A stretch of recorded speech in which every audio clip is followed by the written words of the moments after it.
네, 뉴스 이어갑니다. 지난주 국회 상임위를 통과한 언론중재법을 둘러싸고 여야의 공방이 거셉니다. 민주당이 이번 주 본회의 처리 방침을 밝힌 가운데 국민의힘은 헌법심판까지 청구하겠다며 강하게 반발하고 있는데요. 또 그런가 하면 바로 내일 있을 권익위의 국민의힘 부동산 전수조사 발표에도 정치권이 촉각을 곤두세우고 있습니다. 정치권 이슈 정리해보겠습니다. 박창환 장한대 교수, 장성호 건국대 미래지식교육원장 두 분과 함께하겠습니다. 어서 오십시오. 네, 안녕하세요. 네, 안녕하세요. 자, 먼저 언론중재법 개정안에 대해서 좀 이야기를 나눠볼 텐데요. 민주당이 허위 보도에서 국민을 보호하겠다면서 마련한 언론중재법 개정안. 일단 지난주 문체위 문턱을 넘었고요. 이번 주 본회의 처리가 예상되고 있습니다. 그런데요, 야당은 물론 언론단체나 진보 진영에서도 비판의 목소리가 나오고 있는데요. 그 이유는 무엇인가요? 뭐 긍정적인 요인도 있지만 부정적인 요인도 상당히 많고 네. 특히 현대 민주주의 사회, 다원주의 사회에 있어서 언론이라는 것은 권력의 제4부로서 막강한 영향력을 행사하고 있지 않습니까?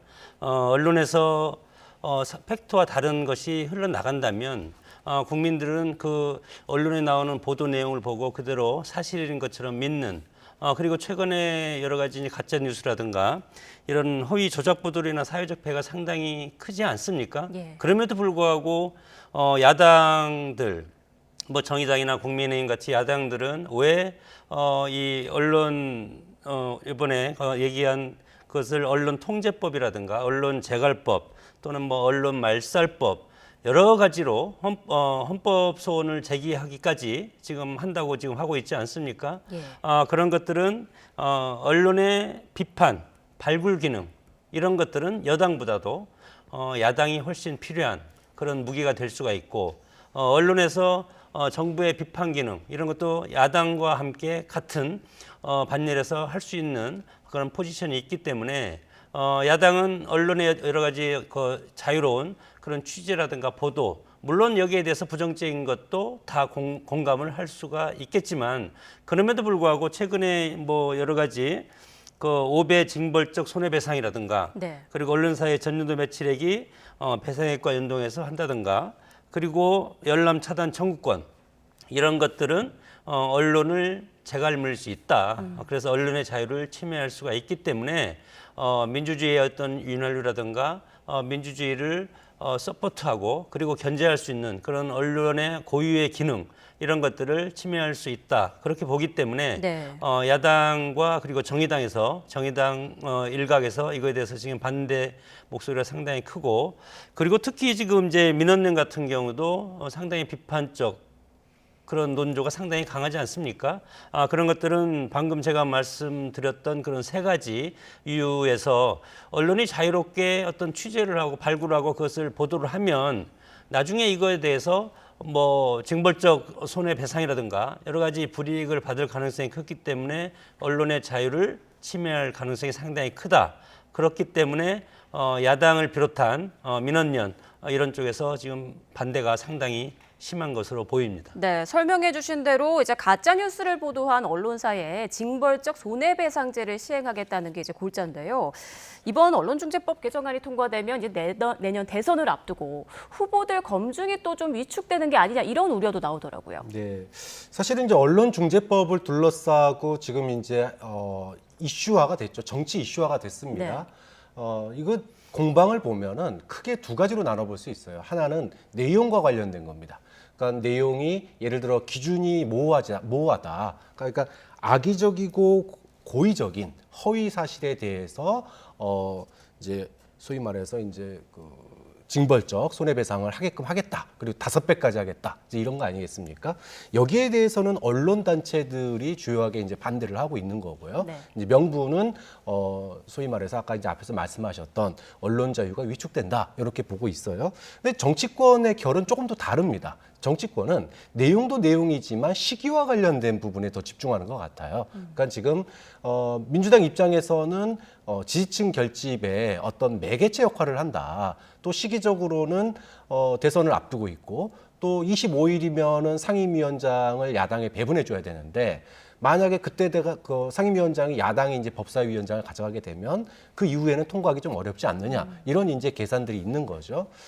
그렇게 되면 이제 야당에서는 야당대로 지난번 공수처법의 어떤 대립구도 이거를 고스란히 그 논리를 가져와서 그 당시에도 공수처법이 강행되면 검찰이 권력의 뭐 신여가 될 거다 이렇게 얘기를 했고 지금 또 이제 언론중재법도 마찬가지로 그 같은 연장선상에 있는 거예요. 자 이러면서 소위 민주당은 민주당대로 국민의힘은 국민의힘대로 지지층을 결집할 수 있는 하나의 매개체로 삼고 있기 때문에 좀 논란이 커지고 있지 않느냐. 그런데 하나만 아까 뭐 질문하신 네. 그럼 대선 국면에서 후보 검증은 어떻게 되는 거냐 이 그렇죠. 얘기를 하셨는데 네. 지금 이 개정안을 보면은 징벌적 손해배상에 대해서 예외 규정이 있습니다. 그 예외 규정이 뭐냐? 고위공직자, 선출직 공무원 그리고 대기업 임원들은 아예 예외입니다. 그러니까 이들과 관련돼 가지고 어떤 보도를 하는 거는 이 대상자들이 징벌적 손해배상을 청구할 수가 없어요. 예. 자, 그렇기 때문에 대선 국면의 후보들은 다 선출직 공무원 아닙니까? 그렇게 되면 저는 뭐 이건 아예 대상이 아니기 때문에 그런 걱정을 할 필요가 없다. 또 두 번째로 시기적으로도 그렇습니다. 지금 법이 통과가 되고 나면 발효가 되는데 보통 6, 7개월이 걸려요. 그러면 사실상 이제 뭐 검증 국면은 다 끝나고 선거 국면으로 가게 됩니다. 그리고 우리가 이제 과거의 공수처 사례를 떠올려 보더라도 공수처가 되면은 마치 검찰이 다 장악되어 가지고 뭐 청와대 공수처의 눈치를 보고 청와대의 눈치를 볼 것처럼 했지만 전혀 그렇지 않았습니까? 그럼 언론중재법도 지금 우려는 굉장히 크지만 실질적으로 언론에 피해를 입은 사람들이 지금 현재 한 평균 600만 원 정도를 받아가고 있는데 네. 그 정도 가지고는 언론의 이 넘쳐나는 자유에 비해서 책임이 너무 없는 거 아니냐. 그런 측면에서 아무리 많아도 지금 5배라고 하는 게 1억을 넘지 않습니다. 그렇게 본다면 최소한의 가이드라인이다. 이렇게 주장을 하는 게 또 민주당의 주장인 것이기 때문에 뭐 저는 뭐 논쟁은 있겠지만 예. 대선 검증 과정에서 이것이 뭐 언론의 자유를 심각하게 침해할 거다. 뭐 그렇게 보지는 않습니다. 네. 자, 이와 관련해 국민의힘은요, 원내 지도부는 물론 대선 주자들까지 나서서 이 언론중재법 처리를 강하게 비판하고 있습니다. 윤 전 총장의 발언 직접 듣고 오시죠. 대통령의 진심은 무엇입니까? 언론의 자유입니까? 아니면 부패, 은폐의 자유입니까?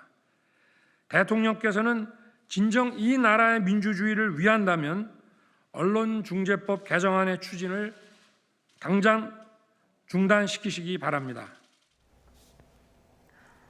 네, 윤석열 전 총장, 이번 법안의 진짜 목적은 정권 발기에 권력 비판 보도를 막아서 집권 연장을 하려는 것이다. 이런 주장을 하기도 했고요. 조금 전 들은 것처럼 대통령을 정조준하기도 했는데 윤 전 총장의 행보 어떻게 봐야 할까요? 뭐 대통령 후보로 나왔으니까 지금 야당 내에 어떤 다른 주자들을 비판하는 것보다도 일단은 야당을 딛고 문재인 대통령과 각을 세우면 그만큼 대선 주자로서 야권의 유력 대선 주자로서 그래도 뭔가 보이지 않습니까? 네. 이런 것들을 정치적으로 지금 하는 것 같고 그럼에도 불구하고 지금 뭐 민주당에서 이런 것들을 이제 주도하는 것이고 대통령은 임기가 얼마 남지 않지 않았습니까? 그래서 대통령이 임기 말에 들어서 언론관계법이라든가 이런 거 집권 여당에서 주도하는 그리고 지금 속내를 보면 민주당 지지층에 대한 메시지 조국 전 장관의 가족 지난번에 그런 것들도 있고 김경수 경남지사 건도 있고 민주당 지지층에서는 지금 언론의 자유보다는 언론의 책임 쪽인 소재에서 집권 여당이 171석이기 때문에 171석을 준 이유가 뭐냐. 집권 여당이 여당을 지지한 지지층의 의견을 입법화시키나 예를 들어 사법개혁이라든가 언론개혁도 마찬가지로 지금 그런 차원에서 지금 추진하고 있기 때문에 윤석열 지금 대선 후보 같은 경우에는 문재인 대통령이 겨냥함으로써 네. 야권에서의 대선의 어떤 입지 이런 것들을 좀 더 상향시키기 위한 그런 전략이라고 봅니다. 그런데 윤 전 총장이 말이죠. 이렇게 언론중재법은 맹비난하면서도 뭐 자신이나 가족과 관련한 일부 언론 보도에 대해서는 또 법적 대응하겠다는 입장이란 말이죠. 어떻게 보십니까? 뭐 윤석열 캠프 측에서는 뭐 지금 이제 법적 소송을 하는 것은 네. 현행 이제 언론중재법에 따라서 이제 하는 거고. 지금 현재 민주당이 추진하고 있는 언론중재법 개정안은 현행법을 갖다 심각하게 이제 더 악법으로 만드는 거다 이렇게 얘기하면서 비판을 하고 있는데 네. 사실은 이제 그동안에 한 10여일 가까이 그 윤석열 전 이제 후보 측이 소위 말하면 자명에 들어갔었어요. 뭐 여러 가지 이유가 있었습니다만 네. 그러면서 처음 나온 일성이 대여 이제 공세를 들어간 거예요. 그래서 저는 이것을 하나의 이제 대선 쟁점화로 이제 계기로 노리고 있다. 특히나 윤 전 총장이 메시지 관리에서 이제 좀 문제가 있었고 또 당대표하고의 갈등 문제도 있었는데 네. 이렇게 내부의 혼란이 있을 때 사실 이걸 극복하는 방법은 화살을 외부로 돌리는 겁니다. 그다음에 이것이 이제 하나의 진영 논리가 되고 있어요. 민주당은 민주당대로 검찰 개혁에 있는 언론 개혁의 어떤 드라이브를 거는 걸로 보임으로써 지지층을 결집하는 거고, 국민의힘은 국민의힘대로 내부의 갈등을 갖다가 외부의 갈등으로 이제 치환시키는 효과가 있는 건데 이렇게 되면은 진영 논리가 강화되거든요. 그러니까 진영 논리가 강화되면 윤석열 후보 측으로서는 지금 현재 이제 지지율의 어떤 정치의 국면을 갖다가 돌파할 수 있는 또 하나의 카드가 되기 때문에 이렇게 강력 드라이브를 건 건데 예. 이제 문제는 언론의 자유를 갖다가 주장하면서 한편으로는 언론과 소송을 하고 있다. 뭐 본인이 법조인 출신이라서 그게 자연스러운지는 모르겠지만 이제 국민들이 봤을 때는 이것도 내로남불 아니냐 이렇게 볼 수도 있는 측면이 있는 거죠. 네. 민주당은 이번 주 이제 본회의 처리를 다짐하고 있지 않습니까? 그런데 국민의힘이 뭐 필리버스터까지 고려한다고 하지만 마땅히 제동을 걸 수단은 없는 상황 아닌가요?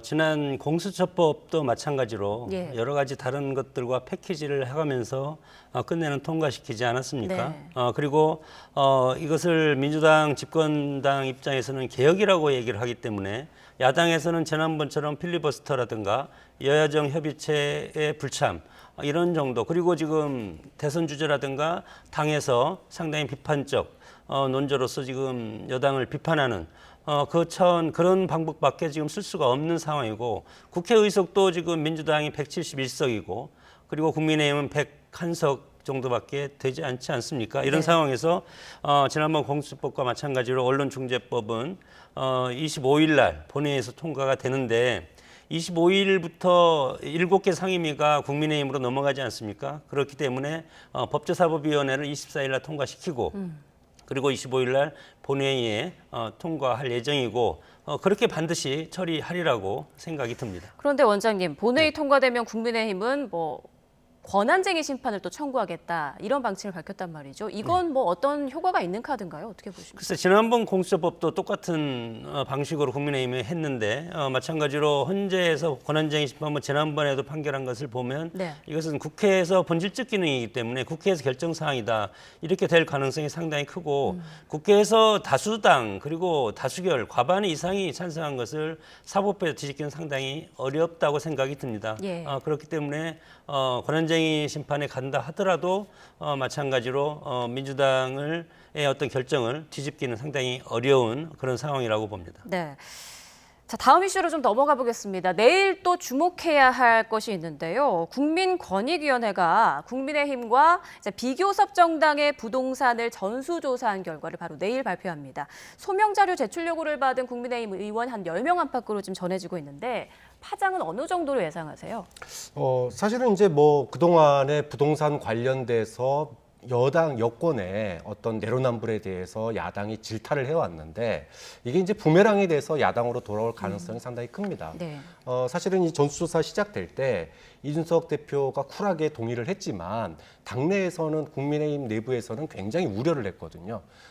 민주당이 의석수가 많기 때문에 지금 인원수가 꽤 나왔는데 국민의힘이 사실은 이제 좀 더 부유층들이 많다. 그러다 보니까 토지 문제가 더 이제 복잡할 거다. 이게 이제 내부의 이제 우려였어요. 근데 현재 10여 명 정도 나오는데 네. 이제 하나의 예를 들면은 서울시장 선거 끝나고 나서 SH공사 사장에 내정됐던 김연아 전 의원 같은 경우에 이 부동산 과다 보유 문제가 논란이 돼서 결국은 낙마하지 않았습니까? 자, 이런 사례가 앞으로도 이제 더 이제 나올 가능성이 있는 거죠. 자, 그렇게 되면 대선 국면에서 부동산 정책, 지금 일단 이슈 전환이 여러 개가 일어나는 거예요. 아까 언론 그 중재법 같은 경우에도 이슈가 그동안에 이제 부동산 이슈라든지 어떤 당내 그 네거티브 공방 이런 거에서 이제 확연하게 진영 논리로 이제 이슈가 확 전환돼 버려요. 예. 약간 그런 이슈 전환이 있는 거고 또 부동산도 이제까지 민주당이 어떻게 보면은 수세였다면 이제는 야당의 내로남불이다 이제 이러면서 공세로 돌아서게 되는 이런 효과가 있기 때문에 글쎄요 그 내용에 따라서 좀 차이가 있겠지만 어쨌든 이 변화에 대해서 국민 여론이 어떻게 반응하는지가 관건이 될 것 같습니다. 네, 이제 부동산과 관련해서 공수가 좀 뒤바뀌는 상황이 내일 펼쳐지지 않을까 싶은데요. 자, 이준석 대표는 일단 권익위 발표 나오면 여당보다 강하게 처리하겠다 이런 입장을 밝히지 않았습니까? 그런데 앞서 원장님께서 말씀하신 대로 지금 국민의힘은 의석수가 문제인데 과연 탈당 권유 등 뭐 강한 조치 취할까요? 그 야당이 바로 이런 부분이 있어서 야당의 선명성을 보여줘야 되는 부분 아닙니까? 예. 야당이 여당보다 지금 열세고 국회에서도 상당히 60, 70석 정도가 지금 적은 상황에서 국회에서 여당 마음대로 모든 걸 할 수 있지 않습니까? 현재 상황에서는. 그래서 어떤 징계 수위 조치도 마찬가지로 차별화를 해야 되는데 이준석 당대표가 상당히 지금 딜레마에 빠지고 있지 않는가.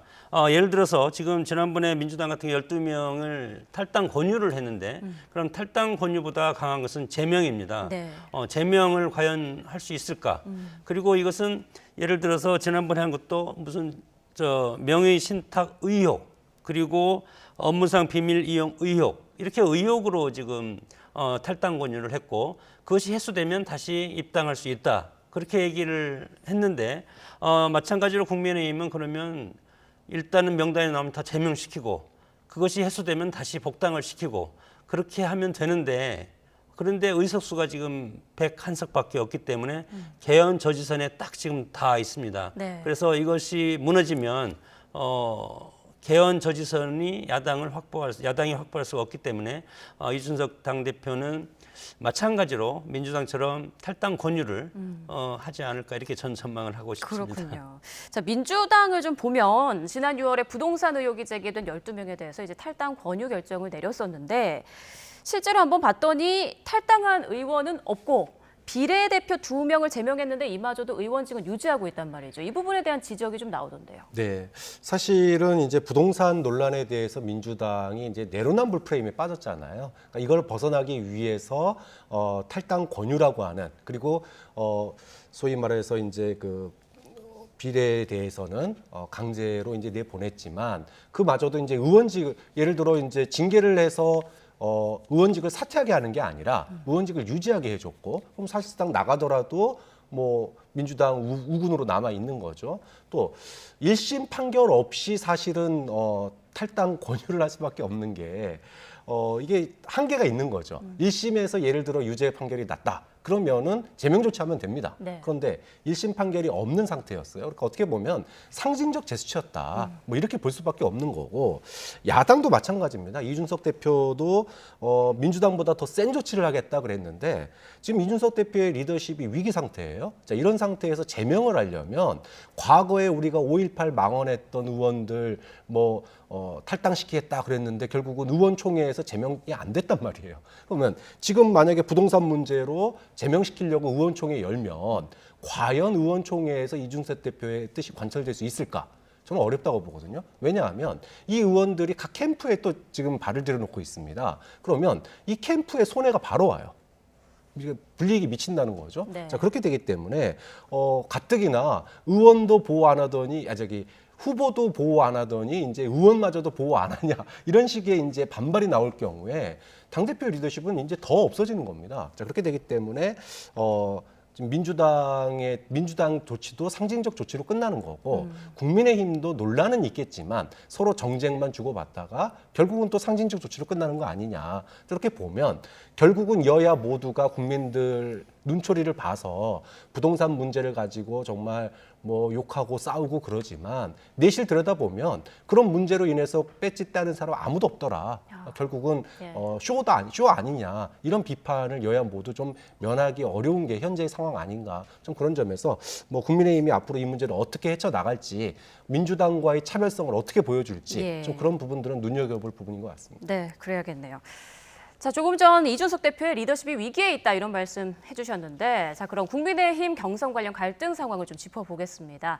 잠잠하던 이준석 대표와 윤석열 전 총장의 갈등, 비상대책위원회 추진설로 갈등이 재점화된 그런 양상인데요. 자, 오늘은 또 이런 일이 있었죠. 윤석열 캠프의 민영삼 특보가 이준석 대표 사퇴론까지 공개적으로 언급했다가 결국 사퇴하는 일이 생겼습니다. 어떤 상황인지 좀 설명을 해주셔야 될 것 같아요.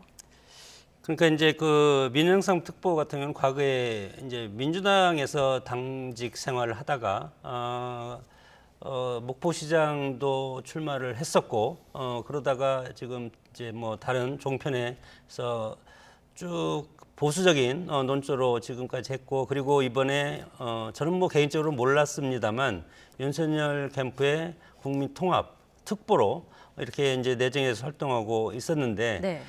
마찬가지로 지금 윤석열 캠프를 보면은 상당히 강력한 보수적인 어떤 그런 입김이 강한 여러분들이 상당히 많이 이제 포진이 돼 있고, 대선이 지금 200일 정도 남았는데 200일 정도 남은 이 대선 기간 중에 상당히 여러 가지 그 공중전이 상당히 중요하지 않습니까? 예. 그렇기 때문에 누구나 다 강한 어떤 그런 멘트를 해야만이 유권자 그리고 국민의 관심을 끌 수가 있는 그런 상황이고, 예를 들어서 캠프 한 곳에 대변인만 뭐 10몇 명씩 이렇게 되고 있기 때문에 캠프 내에서도 이것을 제어하기는 상당히 어렵고, 그리고 뭐 방금 우리가 언론에 대해서도 얘기했지만 언론에서 얘기를 해도 언론은 어떻게 강하게 표현하는 그런 방법이 유권자라든가 관심을 끌 수 있는 것 아니겠습니까?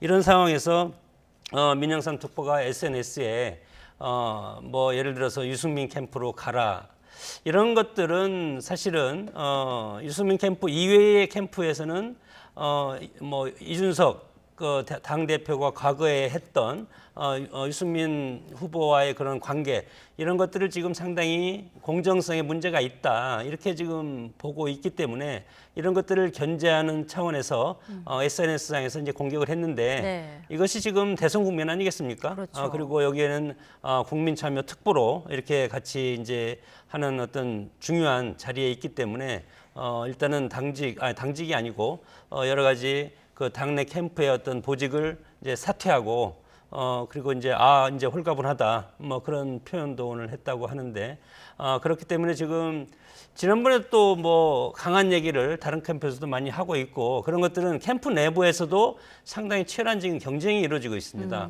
만약에 윤석열 후보가 대통령이 된다면, 대통령이 된다는 전제하에 내부에서 정치를 보면 당 내부 싸움이 더 치열하지 않습니까? 예. 캠프도 캠프 나름대로 지금 전쟁이 시작되고 있다, 그렇게 봅니다. 그렇군요. 윤 전 총장은 특보 개인의 견해다 이렇게 서둘러 진화에 나섰지만, 사실 아까 말씀해 주신 것처럼 뭐 탄핵에서 사퇴 발언까지 이준석 대표를 겨냥한 발언들이 캠프에서 계속 나오고 있거든요. 국민의힘 내부 상황 어떻게 보고 계세요? 국민의힘 갈등 상황은 뭐 주도권 경쟁이죠. 사실은 입당을 막한 후보 캠프 측과 당대표의 갈등은 사상 초유입니다. 이런 역사가 없죠. 아무래도 이제 영선 36세 대표 조직이 없는 이준석 대표의 특성과 지지율이 높은 윤석열 캠프 간의 주도권 싸움이라고 봐야 될 것 같아요. 그런데 이게 지금 한두 번이 아닙니다. 탄핵, 뭐 비대위, 사퇴 나올 때마다 그거 아니다라고 얘기를 했지만 계속 나오고 있어요. 네. 저는 이 소위 주도권 경쟁을 하고 있는 가운데 윤석열 캠프에 내재되어 있는 본심이 문득문득 드러나고 있는 거다. 공개적으로는 당대표에 대해서 이렇게 표현하진 못하지만 속으로는 반감이 굉장히 깊고, 심지어 지금 뭐 사퇴 얘기까지 나오고 뭐 다른 캠프 들어가라라고 얘기까지 하는 거는 거의 적개심을 표현하는 거거든요. 그러니까 이 정도면 지금 이제 경선이 정말 제대로 출발할 수는 있을까? 예. 경선 출발 전부터 민주당 파열음 저리 가라 할 정도의 이건 파열음이거든요. 자, 그렇게 본다면 뭐 후보 측에서는 소위 말해서 표정 관리하고 그다음에 점잖은 척하지만 속으로는 이준석 대표 제끼고 윤석열 후보 중심의 경선을 갖다가 치르기 위한 어떤 주도권 경쟁이 치열한데 그 속에서도 뭔가 좀 캠프 내에서도 내가 이걸로 좀 실적을 내고 인지도를 높이겠다 이런 이제 튀는 인사들이 나오는데 그게 통제가 안 되는 것 같아요. 네. 통제가 안 된다라고 하는 거는 그만큼 윤석열 캠프가 굉장히 우쪽으로 가 있다. 그리고 좀 뭐랄까요? 지금 이제 이준석 대표에 대해서 뭐 이거는 뭐 권력 투쟁의 양상이거든요. 사실 이렇게 보면은 그 강도가 굉장히 생각보다 높다. 이런 걸 반증한다고 봅니다. 네. 자, 국민의힘은 사흘 후에 비전 발표회가 예정돼 있고요. 바로 다음 달에는 또 당 선관위가 출범을 하게 되죠. 자, 이 대표가 오늘 정홍원 전 국무총리를 만나서 선관위원장 자리를 이렇게 제안했다. 이런 보도도 나오더라고요. 지금 뭐 방금 지금 그 SNS에서 저런 표현들도 공정성에 문제가 있고 이준석 대표가 앞으로 어떻게 어떤 행동을 할지 예측이 불가능하다 이렇게 이제 보는 것 같고 그렇기 때문에 공정성, 중립성 이것이 가장 큰 핵심 아니겠습니까? 그래서 지난번에 서병수 준비위원장이 사퇴도 하고 그리고 본인은 선대위원장도 맡지 않겠다 이렇게 얘기를 했기 때문에 이제는 젊은 당대표가 하다 보니까 여러 가지 지금 당이 처음에는 정말 새롭다. 그리고 뭔가 좀 미래 비전이 보인다. 그렇게 하다가 지금 컨트롤이 좀 안 되는 그런 모습을 보이고 있지 않습니까? 그래서 이준석 대표 입장에서는 빨리 이 국면을 선대위 체제로 넘기는 것이 예. 지금 가장 효과적인 그런 방안이라고 생각이 듭니다. 네. 그런 상황에서 정홍원 전 국무총리를 선관위원장으로 내세운 것은 당을 이끌어갈 수 있는 당의 여러 가지 원로급 인사가 이것을 컨트롤할 수가 있지 않을까 이렇게 생각이 들기 때문에 물론 뭐 정홍원 국무총리는 박근혜 전 대통령 때 총리도 하시고 그렇기 때문에 여러 가지 보수 정당과 상당히 색깔이 같고 그리고 상당히 보수적인 시각을 갖고 있는 그런 분이기 때문에 지금 국민의힘의 이런 대선 주자들을 컨트롤할 수 있는 그런 능력이 저는 있다고 보기 때문에 오늘 이준석 당 대표가 정홍원 총리를 만나서 이것을 제안하지 않았나 그렇게 생각이 듭니다. 네, 이렇게 내부 갈등이 계속되면 대선 국면에도 좀 지장이 분명 있을 텐데요. 앞으로는 상황이 어떻게 갈지 좀 지켜봐야겠습니다. 자, 이번에는 민주당 이야기로 좀 넘어가 보죠. 지난 6월에 쿠팡 물류센터 화재 당시 이재명 지사의 먹방 관련한 논란이 있었는데요. 자, 이 지사가 어제 공식적으로 사과를 했습니다. 악화하는 여론에 고개를 숙였다 이렇게 볼 수 있겠죠. 그렇죠. 이제 이재명 지사가 타이밍을 좀 놓쳤어요. 사실은 이건 논리의 문제가 아니라 정서의 문제였거든요. 사실 논리적으로야 하루 평균 화재가 100건이 넘게 납니다. 그리고 7명의 사상자가 생겨요. 뭐 그 화재 날 때마다 다 대응할 수는 없죠. 또 이재명 지사 말처럼 다음 날 일정을 다 취소하고 다시 또 복귀했지 않습니까? 네. 그러니까 논리적으로는 큰 문제가 없습니다. 다만 당시에 언론에 대대적으로 보도가 됐었고 또 소방팀장이 거기서 이제 또 갇혀 있는 상황이었고 이렇게 본다면 국민들이 안타까워서 발을 동동 구르고 있는 상황이라면 그 당시에 뭐 이게 이제 어떤 도정의 어떤 일이었다. 그러면 또 이해가 되는 측면이 있는데 네. 어떻게 보면 본인의 어떤 대선 행보 이미지 메이킹 중이었잖아요.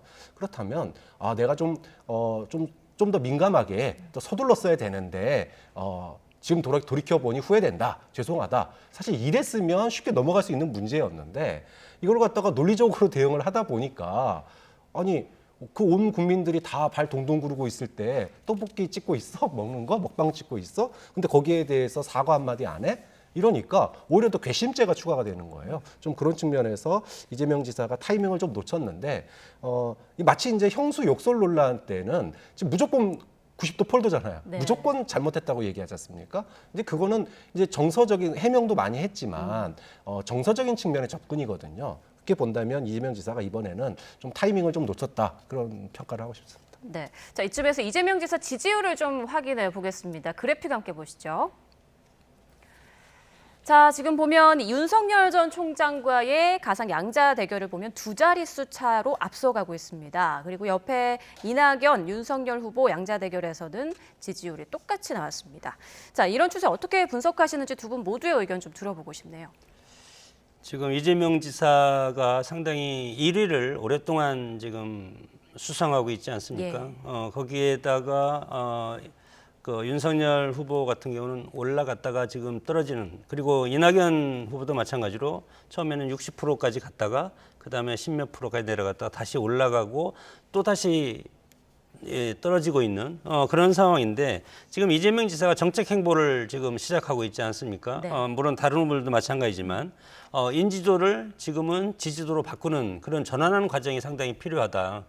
그런 상황에서 성남시장을 지금 했던 그런 이재명 지사는 정책적 마인드가 상당히 지금 저는 많다고 봅니다. 그렇기 때문에 뜬구름으로는 승부를 낼 수가 없다. 다만 이것이 밑으로 내려와서 실제 땅으로 해서 자기 땅으로 만들어야만이 자기 표가 되는 것 아닙니까? 그래서 지금은 인지도를 지지도로 바꾸는 경향이기 때문에 이런 상황에서 국민들이 보기에는 그런 작업을 이재명 지금 후보가 더 앞서가고 있다 이렇게 판단을 하고, 앞으로는 여러 가지 또 상황이 또 다르지 않습니까? 각 정당의 상황, 그리고 후보의 어떤 정책이라든가 그리고 각 후보의 실수, 이런 것들이 많이 우여곡절이 있을 텐데 예. 현재까지 봐서는 이재명 후보 같은 경우가 약진하고 있다고 봅니다. 네, 박 교수님은 어떻게 분석하세요? 저는 이재명 후보가 네거티브 속에서 선방했다 이렇게 평가하고 싶어요. 민주당 경선에서 사실 그 네거티브 공세를 갖다가 어떻게 보면은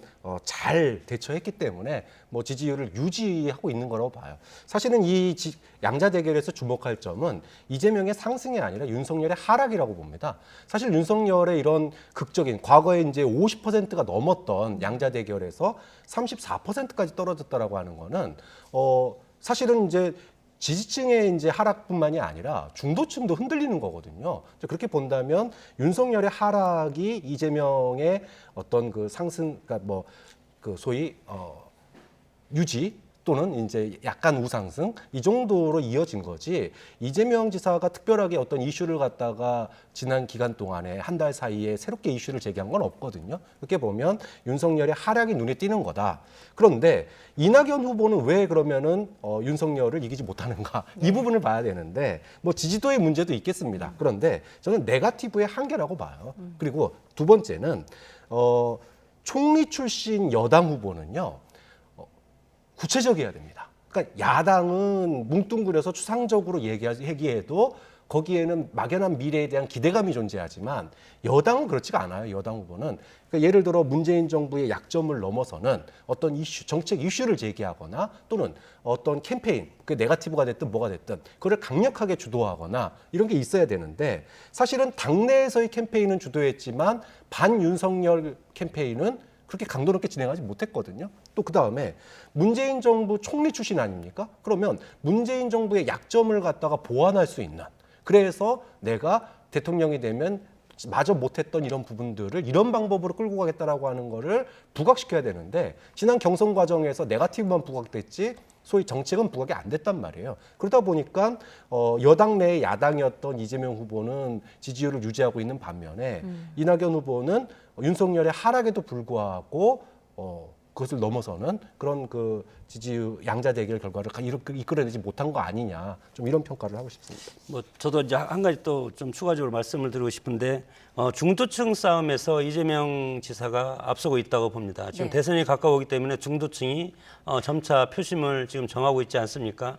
여기에서 아쉬운 점은 이번 8.15 가석방 때 박근혜 전 대통령, 이명박 전 대통령이 가석방의 대상에 포함될 수 있다는 그런 언론 보도 상당히 나와서 윤석열 후보 입장에서는 국민의힘에 너무 조기에 입당한 것이 아닌가. 조기에 입당함으로써 윤석열 후보 입장에서는 지금 국민의힘 지지층을 놓고 지금 싸울 수밖에 없지 않습니까? 예. 그래서 당내에 치열한 지금 경쟁을 하고 있고 서로 비판적인 그런 모습을 보이고 있기 때문에 그 사이에 중도층이 날아가서 중도층이 이재명 지사한테 간 것이 아닌가, 이렇게 이런 판단을 좀 합니다. 네, 자, 시간 관계상 좀 마지막 문제가 될 것 같은데요. 김동연 전 경제부총리가 이제 대선 출마 선언을 했단 말이죠.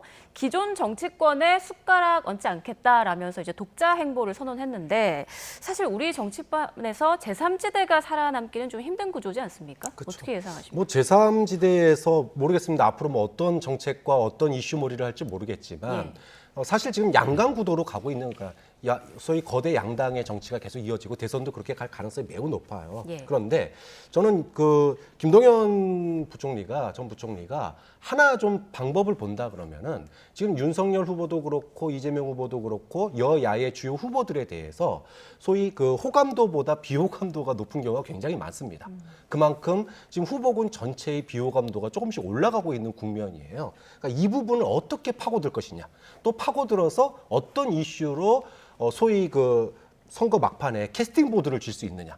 만약에 캐스팅 보드를 줄 수 있다면 저는 그걸로 김동연 전 부총리는 전 성공한 거라고 보거든요. 예. 그렇기 때문에 이 부분을 파고들 수 있는 이슈, 정책, 그다음에 캐스팅 보드를 줄 수 있는 최소한의 지지율, 뭐 10%에 가까운 그런 지지율을 획득할 수 있느냐가 최대 관전 포인트고 이것이 선거 막판에 굉장히 큰 변수가 될 수도 있다고 봅니다. 네, 마지막으로 장 원장님 뭐 의견. 우리 정치가 스토리라든가 감성적인 정치라면 김동연 부총리 같은 경우가 저는 프랑스의 마크롱처럼 대선의 대통령까지 될 수 있다고 생각이 드는데 우리 정치는 그런 것들이 없습니다.